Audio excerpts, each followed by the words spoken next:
یرمیہ 47واں باب۔ خداوند کا کلام جو یرمیہ نبی پر فلسطینیوں کی بابت نازل ہوا، اس سے بیشتر کہ فرعون نے غزہ کو فتح کیا۔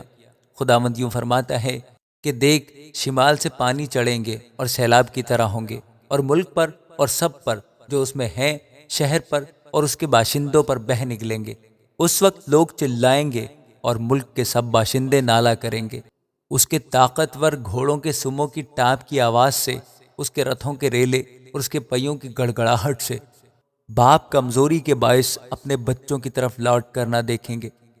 یہ اس دن کے سبب سے ہوگا جو آتا ہے کہ سب فلسطینیوں کو غارت کرے، اور سور اور سیدہ سے ہر مددگار کو جو باقی رہ گیا ہے نیست کرے، کیونکہ خداوند فلسطینیوں کو یعنی کفتور کے جزیرہ کے باقی لوگوں کو غارت کرے گا۔ غزہ پر چندلا پن آیا ہے، اسکلون اپنی وادی کے بقیہ سمیت نیست کیا گیا۔